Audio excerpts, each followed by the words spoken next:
classes with former and current Bradley players and coaches, along with life lessons about character and personal responsibility with special guest speakers. Students will be provided with free lunch each day. Registration is limited, so sign up soon for this free camp at letscamps.com so you don't miss out. Please visit this website to register and to see how you can donate this very worthy cause so that we can continue off this camp that is free to everyone. That's Let's Camps, LETSCAMPS.com. Mountain View Nissan of Cleveland, exit 20 of I-75 and cleveland-nissan.com, home of the lifetime warranty. Also a great pre-owned inventory and an excellent service department as well. Mountain View Nissan of Cleveland, family owned and operated. Mountain View Nissan of Cleveland, cleveland-nissan.com, exit 20 of I-75.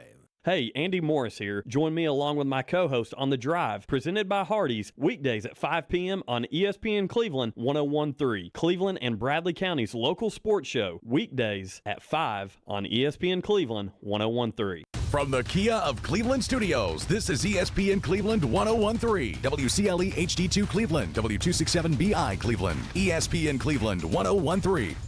The top of the hour is presented by Best Buy Metals, making the top of your house the best it can be. Visit bestbuymetalroofing.com.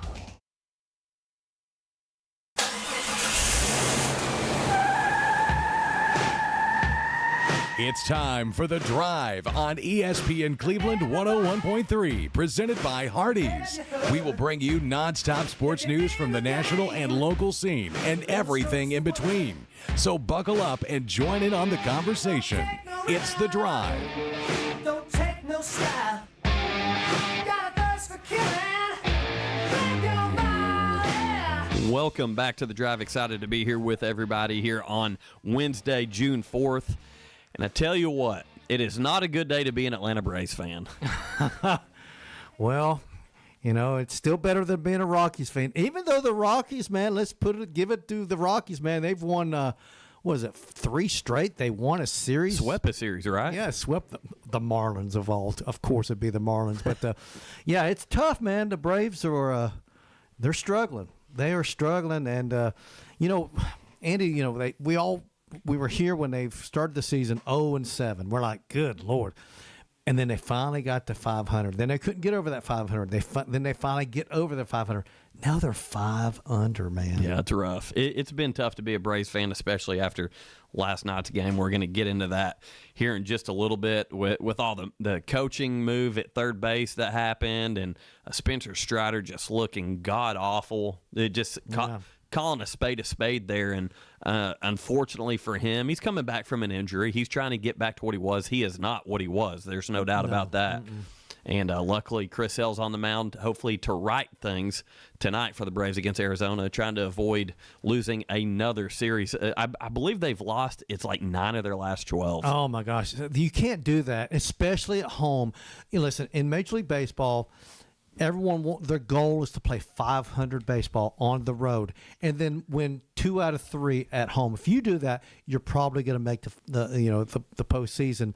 You know, and here's the thing, Andy. Also, this is the year the Braves are hosting the All-Star game. Yeah. You want to do this, want a positive vibe. You want to have guys on the All-Star team. You want to have guys on the roster there in Atlanta. And right now, obviously Chris Sale's going to be there. I'm pretty sure, and I mean some of the pitching. I'm sitting there going, Acuna hadn't played enough. I don't think he'll get in. No, I mean, it's better for him not to anyway. That rest time's crucial for him coming back from his ACL. I mean, I know they're going to get a few guys, but how many starters will the Atlanta Braves have? That's the key. Is how many starters are they going to have? They may not have any. Yeah. You know, it's crazy. Looking at the Braves right now, if you're going to put a guy on that All-Star team, Drake Baldwin at catcher is a guy you could justify. Yeah. Drake Baldwin was named the National League Rookie of the Month for the month of May. That was big news coming, some positive news for the Braves coming out of Major League Baseball. But I tell you what, it's just been, we're going to get into it more in our Braves segment, but it's been rough being a Braves fan, especially over the past 2 weeks specifically. Today, big show today at 5:30, around 5:30, we're going to have the new Walker Valley head girls basketball coach, Todd Wright. He's going to join the show. Excited to interview and talk to him. Have heard nothing but great things about him, and he was on Mixed Mornings I believe it was yesterday with Steve, him and Mike Turner, athletic director, and new principal, Dr. Jeremy Jones. Good interview. You can check that out. That's on our ESPN page on Facebook. It's also on the Mix 104.1 page. So at 5:30, join in. Make sure you stay with us and listen to new head girls basketball coach from Walker Valley, Todd Wright. Excited to do that interview. Again, the NBA playoffs are set. Oklahoma City Thunder versus the Indiana Pacers. Game 1, that's tomorrow. It snuck up on us, Jim. Right. Yeah, so we got the Pacers at the Thunder. The Thunder are pretty big favorites to win this thing, but I was very, very, down. I'm not going to say down. I just didn't believe in Indiana for the longest time. And, man, here in the last week or so, I've kind of bought into this basketball team there in Indianapolis is pretty darn good. I still think the Thunder is going to end up winning the Larry O'Brien Trophy, but I believe Indiana is going to make it competitive. I don't see a 4-game sweep. I think Indiana will find a way to win a game or 2, but I just don't see them winning, 4 out of 7. I'm glad that's your opinion, because do you know what I've heard from the national reporters today and all the podcasters? Is that Pacers don't have a chance, and that's frustrating. That's not a good way to market a finals anyway. No, it's not. But I think I'm kind of on board with you on this. I think Indiana's a team that's hungry, just like OKC. OKC's for sure the favorite. There's no doubt about it. There's no doubt. But I think this Indiana team is going to show up and fight. I do too. And like I said, they have made me a believer. I did not buy into them. I thought the Cavaliers would just crush them. Yeah. Well, they starting with that series, they have shown consistency, and they've shown, and it's not just one guy. They've got multiple guys that can step up from time to time, and they play good defense. They get good rebounds. They play smart. And you got a team like that, and all you got to do is just if the other team, especially if the Oklahoma City has an off night shooting, Indiana has a shot. If both teams bring their A game, Indiana's in trouble. But if Oklahoma City has an off night, maybe they're just not hitting like they normally do, now Indiana has a shot. But it's, like I said, to think that that's going to happen 4 out of 7 times, I just don't know. But I do think Indiana's going to make this at least competitive. Well, I could see the Pacers kind of viewing this as them kind of being a team of destiny. Exactly. Having that approach to the series, because you come in against as you said, the Cleveland Cavaliers. They ended up winning that series 4-1. Yeah, they don't. And everyone thought the Cavs were going to walk through the East. And they blew out the Cavs in a couple of those games. I mean, just wiped the floor with them. Yeah, the final game of the series, Game 5, was 114-105 Pacers over the Cavs. Yeah, and they put it to the Cavs, and Indiana from time to time they've looked the part. Now there's other times where you're like, boy, Indiana was fortunate to get out of this game with a win. They won some squeakers in this postseason, but you find a way to win the darn game, and that's all it takes. And listen, if you're within 5 points with a couple minutes to go, anything can happen. And that's happened. That one game against the Knicks, I think the Knicks were up like 11 points with like 2 minutes to go. I thought the game was over. And doggone if Indiana didn't find a way to get that game and win that game. And that right there, I thought the Knicks are in trouble. Yeah, so all I'm going to say, they choked that game away. You bring that up too. Every series going into the series, the Pacers were the underdog. Every one of them. Every single one. So keep that in your back pocket. Remember that, because Jim Gum has a bold take saying the Pacers are going to make this thing competitive. Listen, I hope it's competitive. And you know what? Everyone's down. Oh, we got 2 small market teams. Oh, Oklahoma City, Indiana. Oh, nobody's going to watch them. Well, I'm going to watch. I would love to see, if this is a really good competitive series, that they just kill it within the ratings. Now, the odds of that happening are very slim, but I love to see experts be wrong. I do too. I do people too. that are like, there's no chance this is going to be competitive. Oh, the ratings going to be horrible. Well, we'll just see about that. Do you know what I like? The small town, hometown guys like ourselves.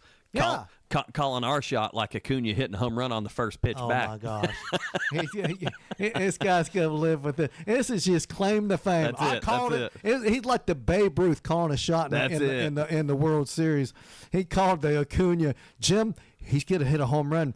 In fact, I'm going to predict, and you said this on the air, he'll hit a home run on his first pitch. He loves to ambush the first pitch fastball. And he did. And I kid you not, 5 seconds after that ball went over the fence, I got a text from Andy here.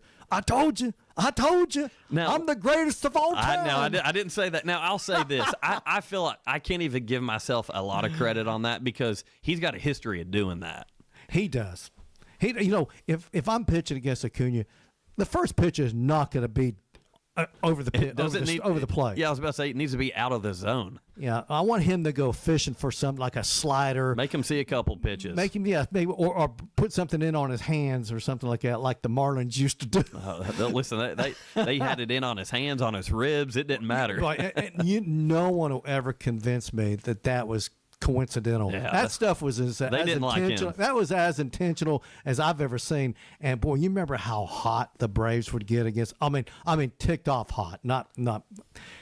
Those two teams did not like each other for a couple years there. Which Yeah. I loved it. And was the pitcher for the Marlins? Was it Sixto Sanchez? Was one of them that would gun after him every time he was on the mound? I believe it was Sixto. Man, I remember that because of the first name, Sixto.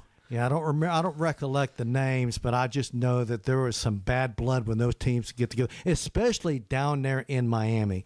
It seemed like they would be a little bit more aggressive towards Acuna down there. Is that not where Acuna got hurt in 2021? In the outfield, tore his ACL. In Miami? Yes. Yeah, that's what I thought. Yeah, trying to make a play in right field, going towards the wall, and just kind of left his feet when he landed. It was bad news. And who would have ever thought you lose your best player and you go on the World Series? You win the World Series with literally your best player in street clothes. Yeah, I mean, and then it's just crazy. The only debate that I have with that statement is Freddie Freeman was on that team. Oh yeah.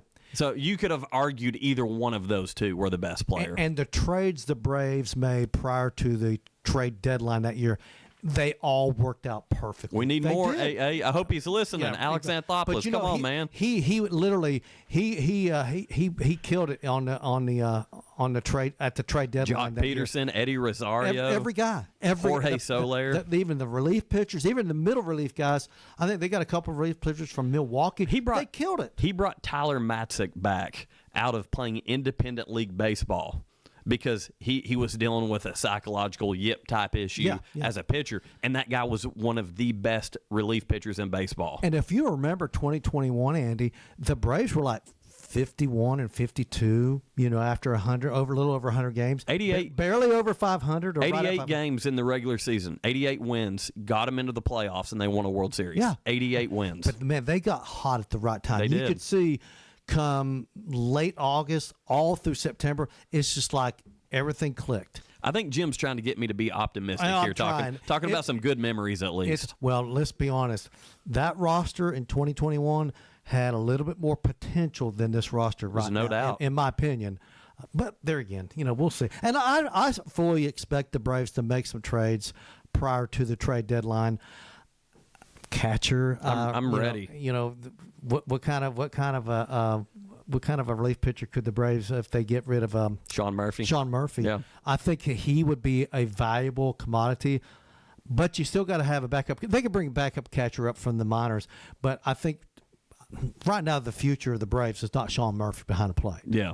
We know that. Drake Baldwin. So he's going to be out there. They're going to dangle him in front of a lot of teams, and I think they'll probably get some quality, pitching. I'm assuming pitching would be what they'd go after if they traded him. So we'll see. There's a lot to go before then, though. Yeah. Hey, real quick, we're going to talk briefly some college baseball before we go to our first break. The Base Vols ended up beating Wake Forest 11-5 on Monday. They advanced to the Fayetteville Super Regional, taking on the Razorbacks right there in their home stadium there. And Jim and I talked about it yesterday. That's a big-time rivalry in college baseball. Two teams that are really top of the pecking order in SEC baseball. Game one, again, this is a 3-game series. Game one will take place Saturday at 5 p.m. right here on ESPN Cleveland 101.3. Yeah, absolutely. So if you're out and about and you can't be in front of the television, you can listen to it right here. And I believe this is going to be a really tight series.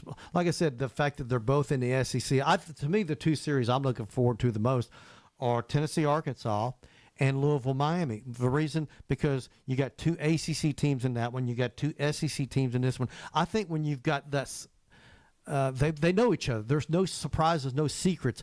I think that's going to make for a better. Those series are. No, I'm saying that. Watch both of them be one-sided, blowouts. But I do believe that both of those series, they intrigue me more because I love the fact that you got 2 ACC teams in Louisville and you got 2 SEC teams in Fayetteville. Yeah, with the upsets that we had in the regional round, I think you're exactly right. Those are probably the 2 marquee series of the entire thing.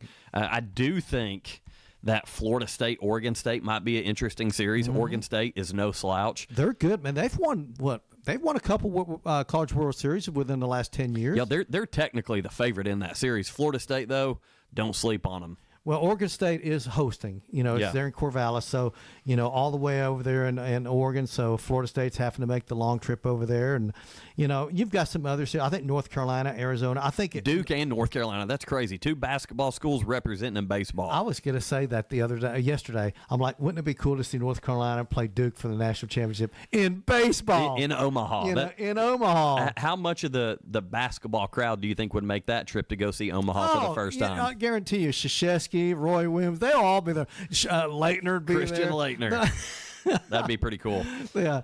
But anyway, so I'm looking forward to the College World Series, and I do believe it's going to be fun to watch all this stuff. There's going to be a surprise or two. There always is in these super regionals. We just don't know where it's going to occur. We just don't. Yeah. So when we come back, you're going to hear me cry a little bit more about the Braves. You're going to hear me complain, and then I'm going to get over it and try to be optimistic. Well, when we talk to Todd Wright, I guarantee you he'll be all full of optimism. That's right. Andy will just be out on cloud 9 by the time we get talking with Todd Wright. That's right. For sure. That'll happen at 5:30. Real quick, we're going to take our first break. We'll be back on The Drive here on ESPN Cleveland 101.3. The Drive will be back after a quick timeout. Stay tuned for more nonstop sports talk on The Drive, presented by Hardees. Hardees is hiring. Join the Star Team. Flexible scheduling, daily pay, free meals, 20% family discount, plus paid vacation for part-time and full-time employees. Apply in-store or online at hardees.com today. Hip or knee pain holding you back? There's a new reason to feel hopeful. Dr. Andrew Carlone is now part of the team at Center for Sports Medicine and Orthopedics in Cleveland. He brings advanced training in total hip and knee replacement, including minimally invasive techniques that get you back on your feet faster. Let Cleveland's orthopedic experts help you live your best life. Call 423-624-2696 or go to sportmed.com to book your visit now. Need a primary care provider? Erlanger Medical Group has more than any group in the region. And with 24 primary care locations, there's one near you. For an appointment, call 423-778-DOCS. That's 778-DOCS. ESPN Cleveland 101.3 is powered by Duracell. Hey guys, this is Dan Good from Crown. Just reminding you that Crown Ram is Cleveland and Bradley County's Ram headquarters. Do your legs feel heavy, tired, or achy? Dr. James Gooden at Milligan Vein offers an office treatment that can make you look and feel better, and your procedure is covered by most insurance. Visit milliganvein.com or call Dr. Gooden today at 423-961-5682. Did you know that Tennessee does not yet have a specialty license plate for childhood cancer awareness? You can help us change that. We need 1,000 Tennesseans to pre-order the Childhood Cancer Awareness license plate by June 30th, or it won't happen. My name is Caroline, and I'm a childhood cancer survivor. I can tell you it would mean a lot to all the kids currently battling to see these gold ribbon tags on cars all over our state. Please help us increase awareness for childhood cancer by reserving your license tag today at childhoodcancertntag.com.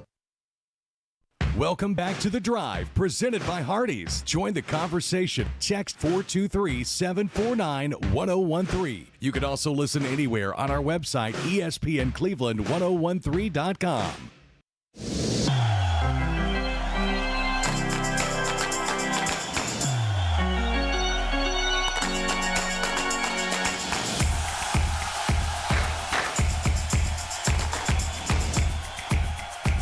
Welcome back to The Drive. Real quick before we go into Mayfield and the Braves, I want to talk a little bit more college baseball because Jim and I are having a good conversation here during the break. There is so much emotion going on in this year. I'm sure it's every year, but it's really been captured on camera this year, all the emotion in college baseball. Yeah, we've got, the Wake Forest coach. There's a lot of lip readers out there. We know about that. You just showed me a thing that happened in the Duke game about a construction helmet that's like you make a big play or hit a home run and you put a construction helmet. We've seen guys in Major League Baseball do this stuff. And the umpires are so thin-skinned, it seems like. And then you've got what was the other one? There was 3 incidents. The Florida head coach going off on the grounds crew at Coastal Carolina. Yeah, the Florida head coach is going bonkers. And you know what cracks me up is they all get caught, and then the next day they have to issue an apology. And what kills me when they say, "Well, that's not my character. That's really not me." And I'm sitting there going, yes, it is you. So you did that. That is you. You can't say that's not you when you did it. We'll start with that one. Florida head baseball coach Kevin O'Sullivan. This guy's won a national title. Yeah. This guy's been to the mountaintop as a head baseball coach. There's video capturing him absolutely ripping in to the head grounds crew guy for Coastal Carolina, to the tournament host who's in the College Baseball Hall of Fame. And Kevin O'Sullivan, I don't know if he doesn't know who he is or if he just has a complete lack of respect for people. I don't know. But he is making a donkey out of himself. And a he complete did this for idiot. a good 5 to 10 minutes, Andy. It wasn't like just a one-sentence thing. He went on and on and on and on and on about it. It was absurd watching it. And then, you know what killed me was this guy. He just took it. He took it. And, my hat's off to him because had it been me, I would have been confrontational with him. I'd have said, hey, that's enough. No doubt. And this guy stood there and took it. And, my hat's off to him because that took a lot of that takes more strength and character to sit there and take it than not. I mean, so, yeah, there was a lot of craziness. So much so that the Coastal Carolina head coach, when he had the podium during his press conference, he ran it about it. He wanted the media to hear the actions of Florida head coach Kevin O'Sullivan. He wanted them to know about it. So he brought it to light. It was already captured on camera. Obviously, Coastal Carolina knew about it because their people are there. They're witnessing everything firsthand. And Coastal Carolina, they won a College World Series, 5 years ago? That's or a storied something? program. So they know what it's like to be at the top of the mountain, too. So it's not like this is a bunch of nobodies. So it was a bad time for some of these coaches and some of these umpires. And listen, we went off on the Tennessee UCLA softball umpiring, and then you showed me the video of the umpire in that Duke game because he walks on the field with a construction helmet on instead of a baseball hat or helmet. He went off on this guy. So this is the problem with that one. So Duke head coach Chris Pollard was absolutely heated over this. The situation was his player, I believe it was A.J. Garcia, hit a home run, rounds the bases, touches home, comes in the dugout. They put a construction helmet on him. Right. He doesn't come back on the field to celebrate the home run. He's in the dugout. It's on his head. He just forgets about it. Yeah. That's something, it's like with Ozuna. He carries the Ozuna bear around or whatever they call it. And so kid's hanging out on his bench with his teammates. The next batter gets a hit that gives them the lead in the game. So Garcia, not even paying attention that the construction helmet's still on his head, stands up, takes 2 steps onto the field. He's not even like near the line, third baseline, not even near home plate. Mm-hmm. Takes 2 steps out as his team's fist bumping and cheering because they just took the lead. The guy gets ejected from the game, and because he forgot that was on his head. And so they're trying to say it's celebration. My problem with the NCAA in college baseball is that they're trying to do too much. Use common sense. Look over at first base. They've got 2 bags there. Are you stinking kidding me? Baseball's been the same for 150 years. Leave it alone. Quit trying to do too much. That's the NCAA. Well, we're trying to eliminate injuries. Dude, get over it. It's the common sense has gone out. And people are like, it's kind of like you've seen these. If you drive, you see a sign that says, come to a complete stop before you turn right on red, okay? How many of us come to a complete stop? Everyone kind of slow. A little rolling stop. Slow and go. If there's no one coming, it's okay. Can I tell you something, Jim Gum? But, man, sometimes the letter of the law sometimes is a little overboard. Can I tell you something, Jim Gum? Yeah. I'm glad you brought this up. Oh, here we go. My wife, Lauren Morris, every time that I do that little rolling stop, she says, "You're supposed to come to a stop." She's by the book. When it comes to driving the road properly, Lauren will do it right. So she gets on to me. If I'm 5 miles over the speed limit, I know about it because she's telling me.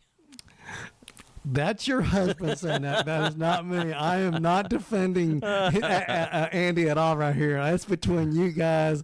But, I mean, I get there are laws and there are rules in place, but sometimes there's a gray area, and it's okay. What the umpire should have done there was tell the head coach, "Hey, coach, listen, I know you guys are excited.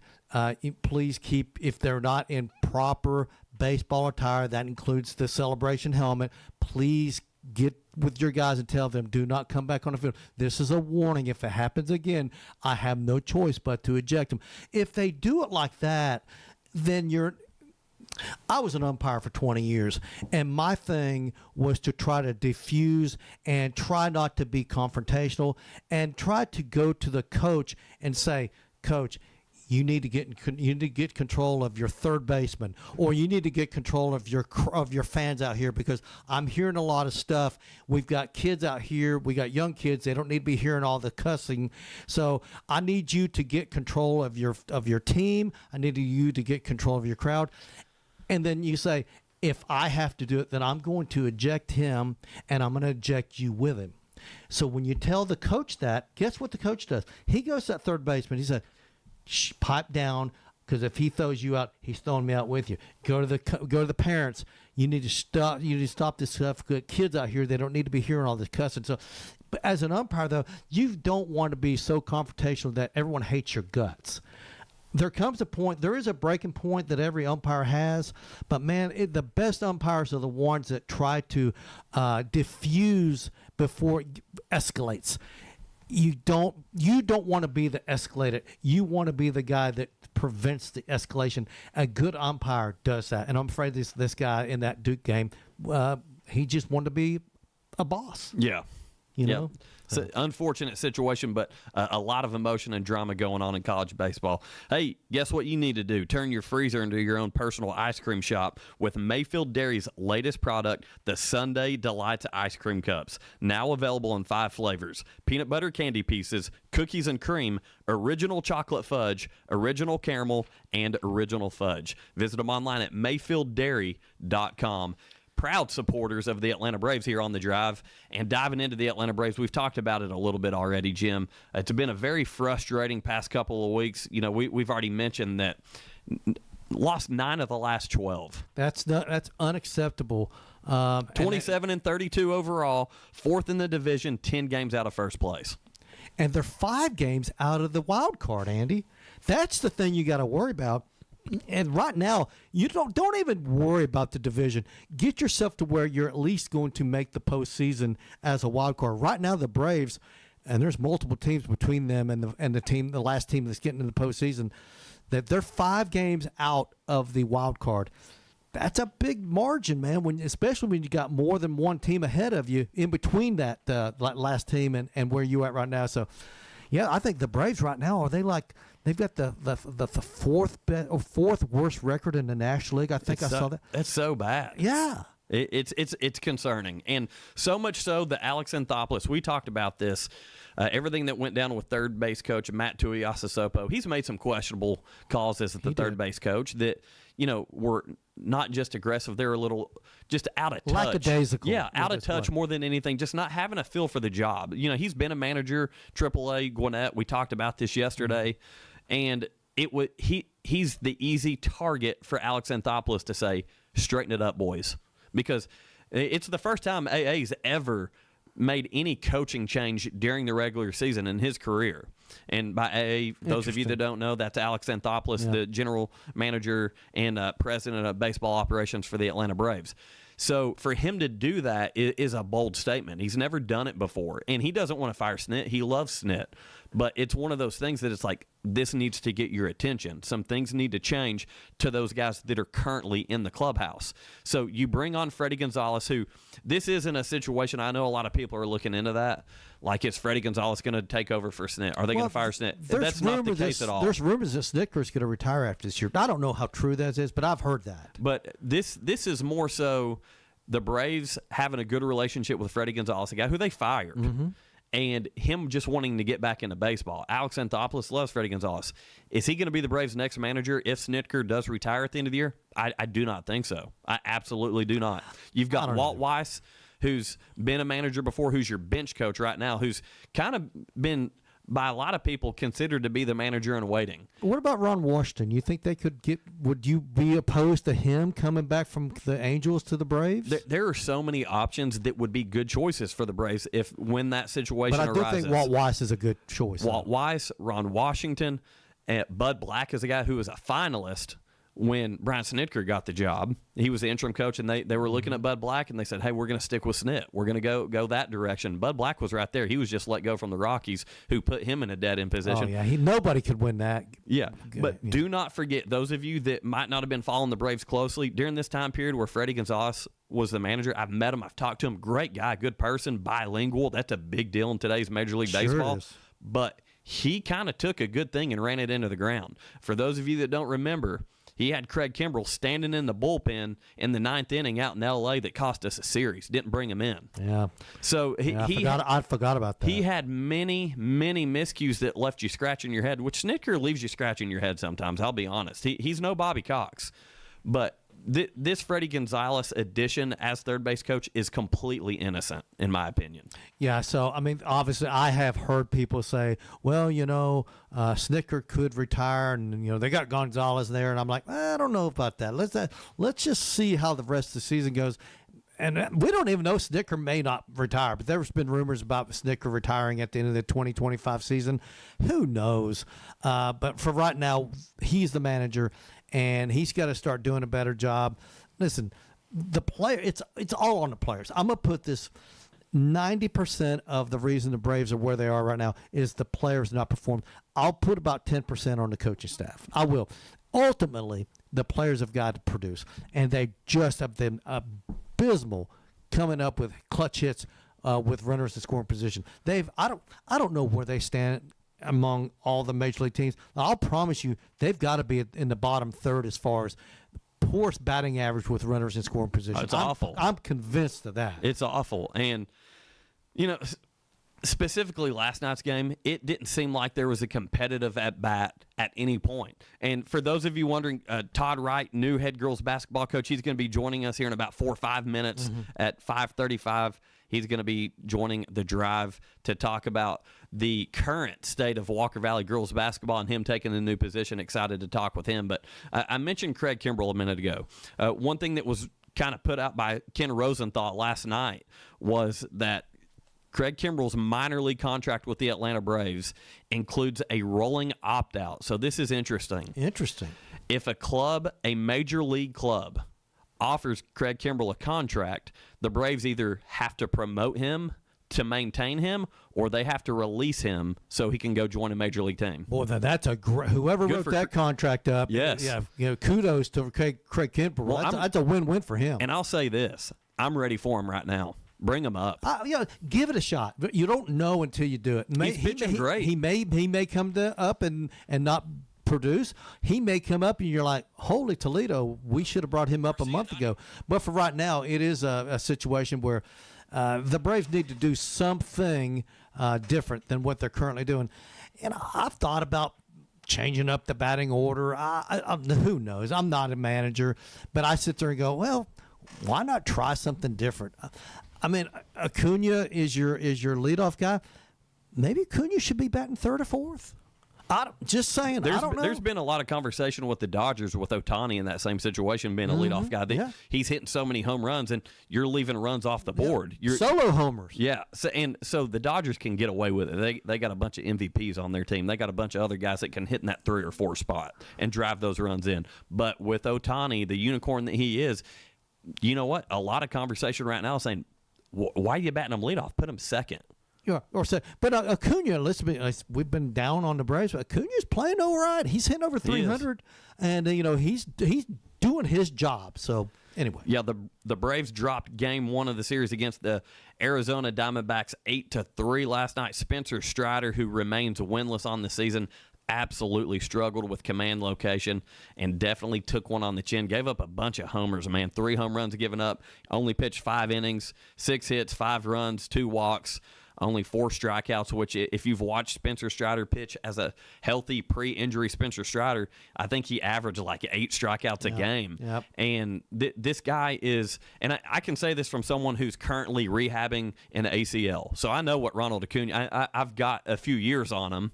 But I know what these guys are going through coming back from an injury, trying to be right. Like, I feel like I'm walking around kind of like a normal person now. But if you were to put me on a wrestling mat right now, I would be a fragment of what I was a year ago. Yeah. So I know that I'm sure, especially with Spencer Strider, when you're talking about throwing a baseball, a guy who could throw 100, 101 consistently and is sitting there topping out at 94, 95 right now, he's frustrated because usually he can dial back, go to that, and he's going to throw it by you regardless of where the location is. He's trying to do that with 94. We saw it last night, and he cannot place the baseball, and he's getting lit up. Major league hitters are not going to miss a 94, 95 mile an hour fastball. That's cheese, down man. the middle of the plate. These guys are going to tee off on it, and they did. They hit. Yeah. What was that one guy hit that home run? The ball came off at 114 miles an hour or something. It was he crushed it. Yeah, crushed it. Forget who it was. The guy that hit 2 home runs. Yeah, 2 home runs. That's right. So I don't remember what his name is. Very unfortunate, but tonight the Braves, who are currently 27-32, let that sink in. 27-32, 4th in the National League East, 10 games back.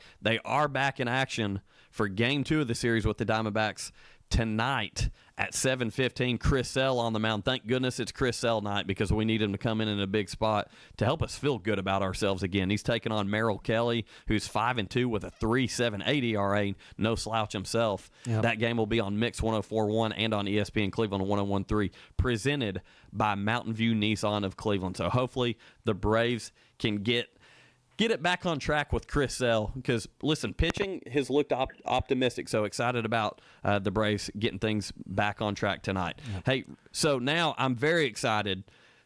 I believe we've got the new head girls basketball coach on air with us at Walker Valley High School, Todd Wright. Coach, are you with us? Yes, I'm here. Happy to be here. Well, very glad that you could take the time out of your day. I know we talked earlier. If you could kind of let our listeners know what you're doing at this very moment.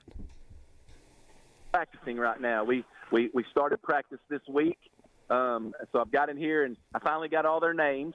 I know everybody's name now, and so now we're at practice, and we actually have our first scrimmage game tomorrow, and we're doing a shooting drill right now that they're trying to get plenty of shots up right here, and just working on form and trying to be ready because at the end of the day, you got to be able to put the ball in the basket. So that's what we're working on. Absolutely. Well, so when I texted you earlier today, when you told me you were in practice, one of the first things you said is, I'm still trying to put my staff together, so I'm running practice by myself.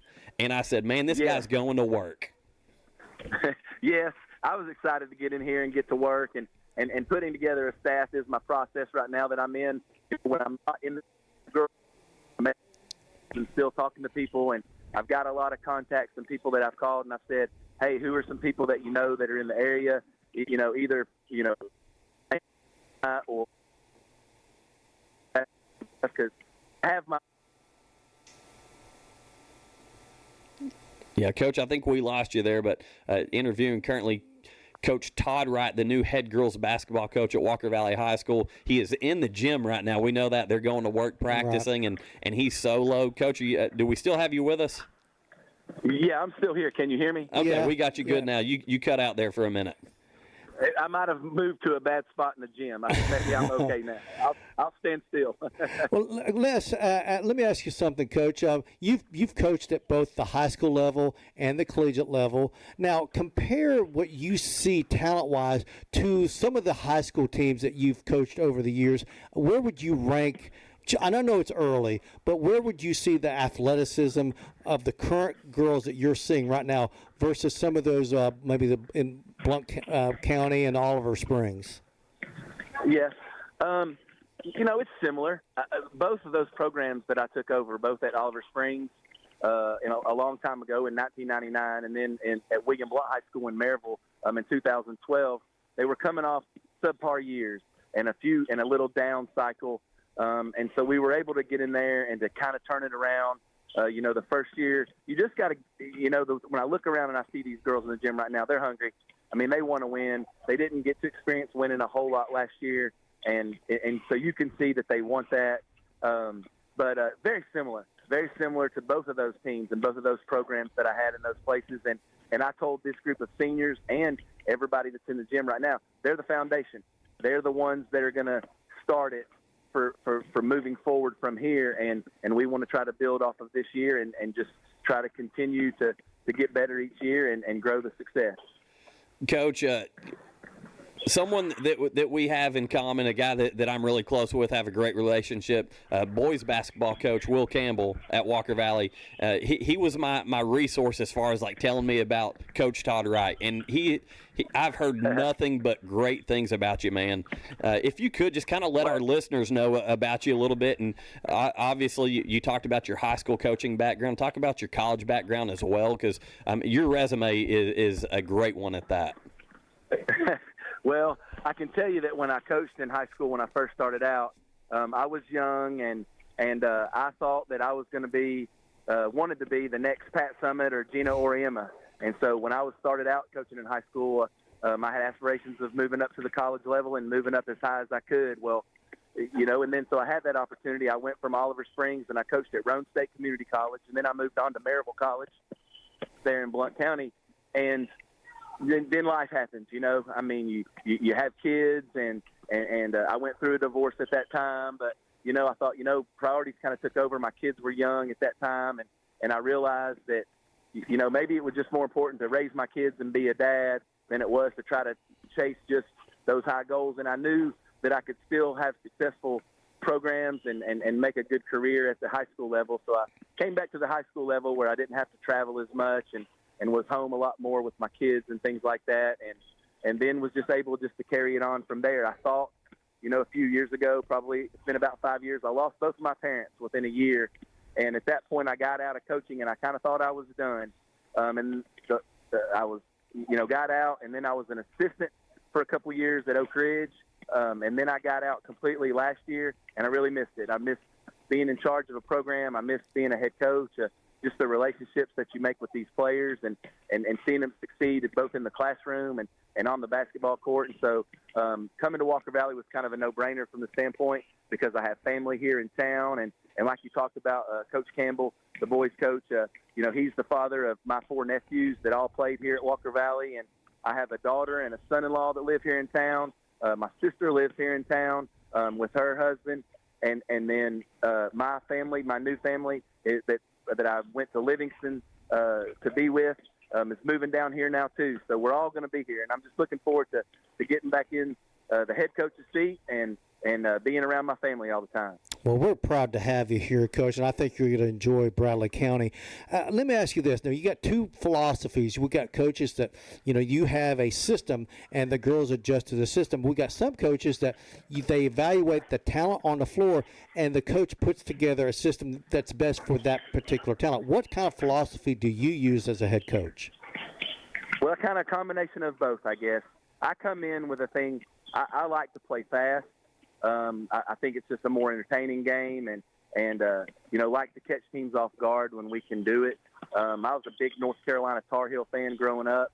And so North Carolina's transition offense that I saw my whole life on made baskets, they're getting the ball up the floor and scoring before the other team gets down the court on defense. And so that's kind of my philosophy that I come in with. And I think if you talk to any coaches that have coached against me, they know how I like to do my transition and things like that. And so you come in with that, wanting to do that. We like to get after you and pressure you defensively, like to get up into you and then even come up full court and do some things.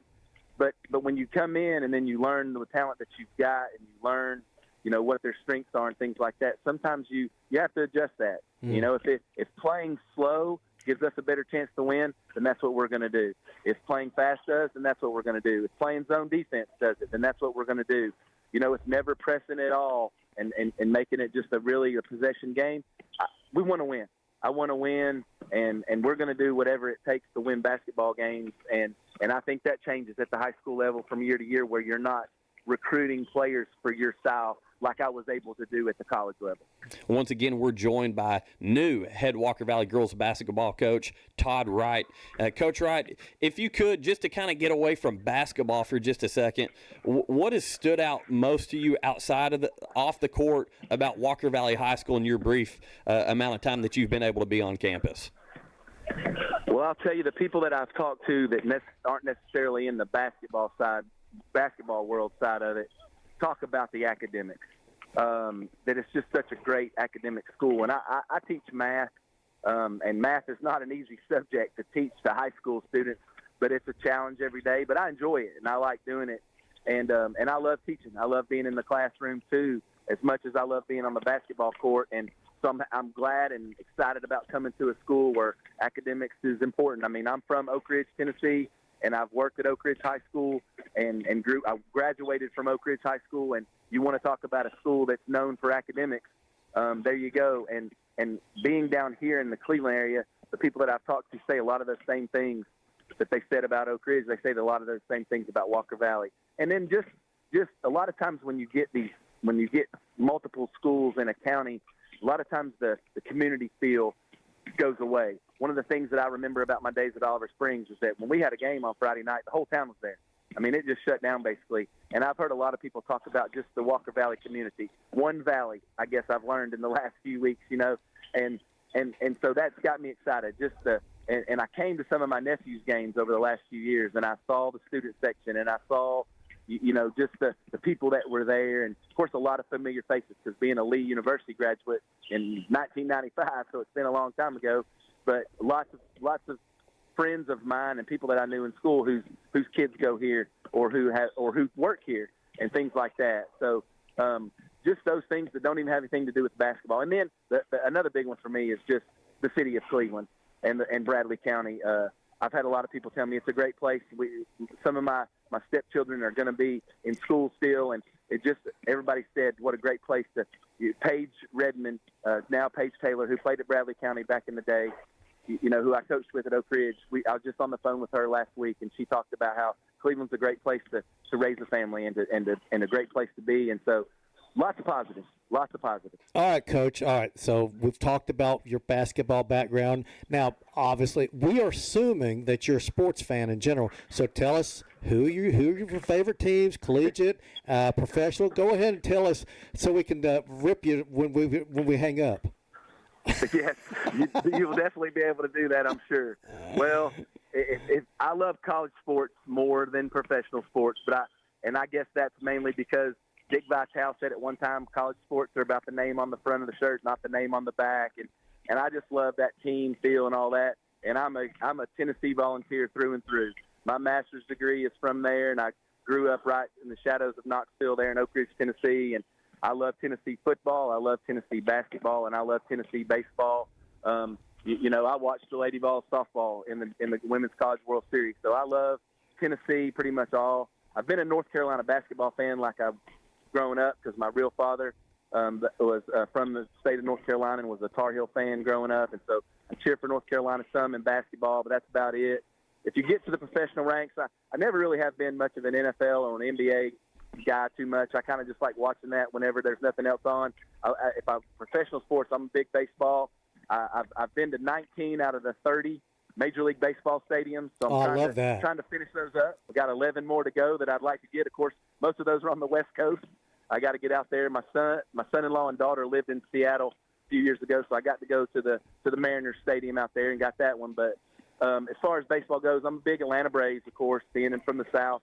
And then my mother's family was all from the New Hampshire area, and so I grew up a Red Sox fan also. So Red Sox, Braves, and Vols pretty much do it for me, and then a little bit of North Carolina basketball, I guess. So I'm sure you can find something out there. No, we can't, man. We were hoping it could be someone we really like the Dallas Cowboys. We're like, oh, gosh, we got to get on to I was going to say, you just made a lot of our listeners happy. They're on board with you already. I love it. Okay, well, that's good. Well, Coach, I know you're in the middle of practice. We're going to let you get back to it. We appreciate you taking the time to call the drive today and chat with us. I look forward to meeting you in person. And, you know, I brought up Coach Campbell up there. I do hope that whenever Tennessee and Georgia Tech meet up in whatever the sport is, I hope you go at them and just give them a hard time just because it's fun to do. I will definitely do it. Yeah, I definitely will. No doubt. Thank you guys so much for having me on. Yeah, hey, and also I know athletic director Coach Mike Turner, very excited to have you at the helm of the girls basketball program. So congratulations on the job, and look forward to getting to chat with you here on the drive a lot more over the next few years. Yes, sir. I look forward to it. All right. Once again, Coach Todd Wright, new girls basketball head coach at Walker Valley High School, joining the show. We appreciate you taking the time to join us, Coach. Yes, thank you again. Very much appreciated. All right, have a good day. Sounds like a good guy. So, you know, we'll see. We'll see. Like I said, the listeners, hey, Tennessee fan, Braves fan. Interesting to see how, you know, he can evaluate the talent that they've got on the floor right now. And I like the fact that he adjusts to the talent that he has. And to me, at the high school level, that's what you have to do. At the collegiate level, like Gino Auriemma, he has a certain way that they play, and you adjust to him because, doggone it, it works.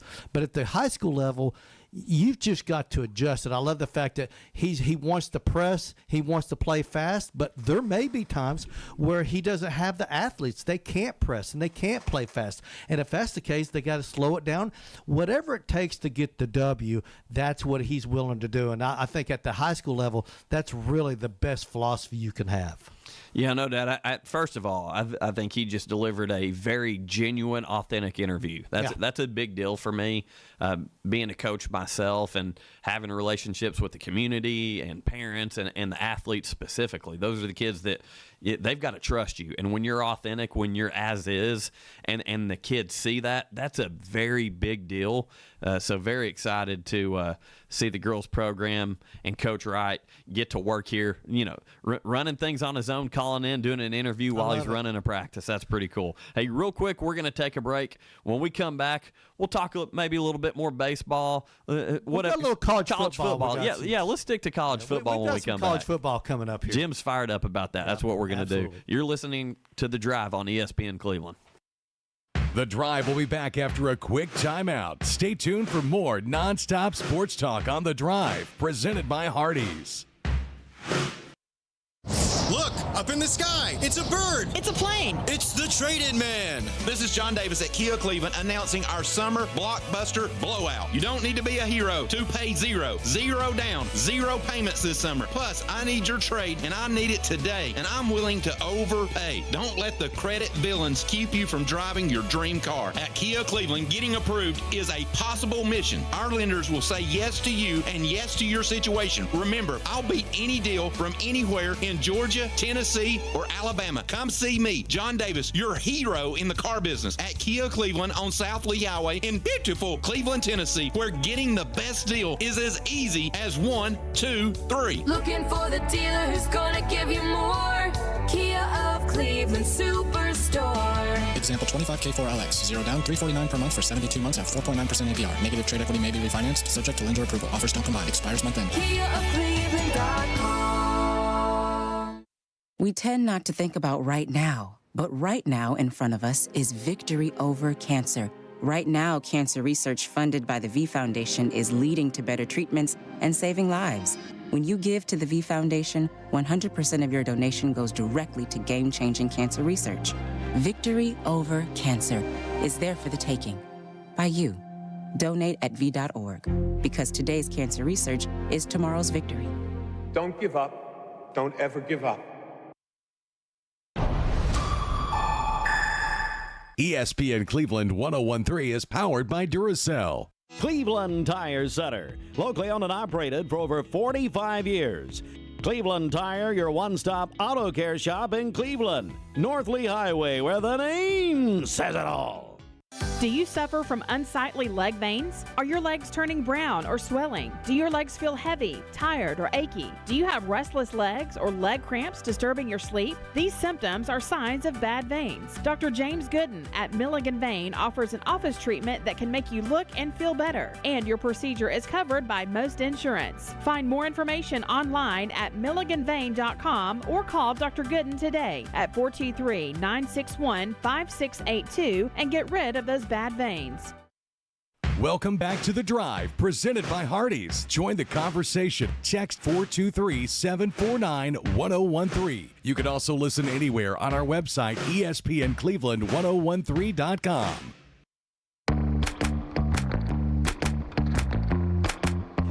You're listening to The Drive here on ESPN in Cleveland. Hope everyone out there is having a good Wednesday. Thanks for Todd Wright coming and visiting with us. He sounds like he's passionate about what he's doing, so we're excited there at Walker Valley. I think he's going to bring a lot of energy to that basketball program, and I love the fact that he's focused on what's going on right there. Hey, Duracell in Cleveland is now hiring mechanical skilled technicians, $22.17 to $27 per hour. Excellent benefits beginning day number one. Medical, dental, and vision insurance, paid vacation, holiday pay, 401k, tuition reimbursement, and more. Apply now at Duracell.com. That's Duracell.com. And Andy, we've got a little college football stuff that we want to just throw out at you. We saw a little bit of an article today where Ryan Day, the Ohio State head coach, he is for the 4+4+2+2+1+3 format. And if you don't know what that means the Big Ten getting 4 automatic bids, the SEC getting 4 automatic bids, the ACC 2, the Big 12 2, the group of 5 getting 1, and then 3 at large. That would be a 16-team bracket. Or the other philosophy out there is the 5-11 format, where you get 5 automatic bids and then 11 at large. Now, Ryan Day is for the automatic, for the Big Ten getting 4 and the SEC getting 4. I'm on the 5-11 side. I don't like the fact that you would guarantee the SEC or Big Ten 4, because there may be years they've only got 2 that are worthy. Yes. And I don't want to give 2 mediocre teams automatic slots. Earn it on the field. And that's why I like that philosophy better. And I feel like, and I told you this during commercial break, I feel like Ryan Day has that stance because he's wanting to be the face, as far as the coaching-wise, the face of the Big Ten, and speak up for the Big Ten and say, hey, we deserve these 5 spots every single year. And that's understandable. But given his position, I get it. I do. But there's years where there's not a 4 and a 5 in the Big Ten or in the SEC that's deserving. Absolutely. Now, there's years like this past year, we could have said the SEC probably at one point we would have been okay them sending 4 or 5. Yeah, and that's the thing. Year by year, it changes, and it's not going to. And listen, there should be a year where the ACC just kills it. They may have 4 teams or 5 teams, but you shouldn't be promised this each and every year. You should earn it on the field. Now, that being said, I get it. There's a lot of politics in college football where a selection committee is putting these teams in. They're guessing at it just like we are, Andy. They think they don't really know, and they're going to make mistakes. When you have 11 teams you're selecting that are not guaranteed, they're not automatic bids, you're going to make a mistake or 2 or 3 or 4. But man, I don't want to see automatic bids where a team doesn't deserve. A 4th place team in the Big Ten is, maybe they're sitting there with a 9-3 or 8-4 record. They don't deserve to get in the playoffs. I'm sorry, you got to earn it on the field, and that's why I like the 5-11 format. Well, I know that the SEC has had a little bit different of a stance as a whole. Specifically, Commissioner Sankey, he came out and said that he agrees with you, Jim, that the best teams need to be the top 12 or however many is how he worded it, is who needs to get in. The best teams to have a true, authentic national champ. I feel like you have to allow. One thing I didn't like was seeing a team left out this past year. Who was it that was 12 that was left out because of the tie-ins? I'm trying to remember who it was. Well, here. I know there was. I don't know who you're talking about, but I know that Ole Miss felt like they were left out. Alabama felt left out. Yeah, they were 9-3. Man, with three bad losses. And Alabama's they had two. The Tennessee loss wasn't so bad. The Vanderbilt loss was horrible, and the Oklahoma loss was even worse because they just got drubbed in that game. And then you got Ole Miss; they lost to Kentucky. I mean, you got some bad losses in there, and that killed those. It killed them. You can't lose those. If you're going to lose 3 games, you better lose to the right teams. Your tougher opponents. You got to lose to the really good teams. You can't lose to some. You can't lose to Vanderbilt and freaking Oklahoma. I'm sorry. And that was Alabama and Ole Miss both alike. That was their downfall. And that's what kept them out. And there are some other group of 5 teams that probably were deserving. And there may be years, Andy, where you've got 2, maybe a Boise State and a Fresno State or something like that. Who knows? Or a BYU. They deserve to get in, and maybe the Big Ten and SEC are having a down year or slightly down year. And now there's another philosophy out there or another thing going on out there. Should the SEC and Big Ten care about the ACC, the Big 12, and the rest of the FBS? I think they should care. Some people say, "Hey, it's not our problem. We're going to take care of ourselves. Let them worry about what But to me, the whole of all of college football needs to be healthy. And the worst thing you could do is have 2 behemoths in the Big Ten and the SEC, and then the leftovers. That's the direction I see college football going, and I don't like it. Yeah, I'm right there with you. It's money-driven, and it's scary as we see these conferences continue to grow. Hey, real quick, make sure you're listening. Pay attention here on this one.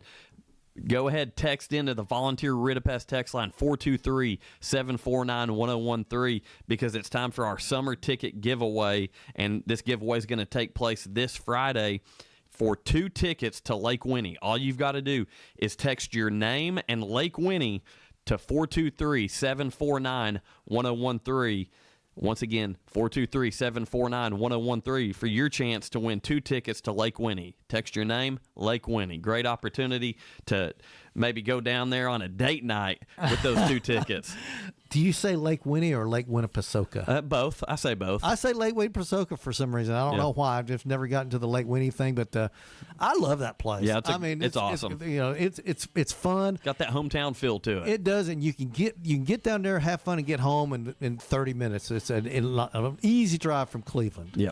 Hey, listen, glad you were here with us today. Always fun having you guys interact with us and stuff, and a great interview today with new head girls coach at Walker Valley, Todd Wright.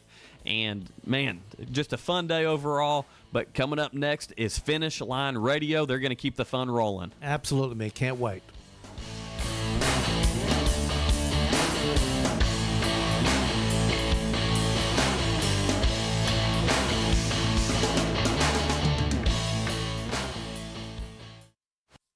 From the Kia of Cleveland Studios, this is ESPN Cleveland 101.3.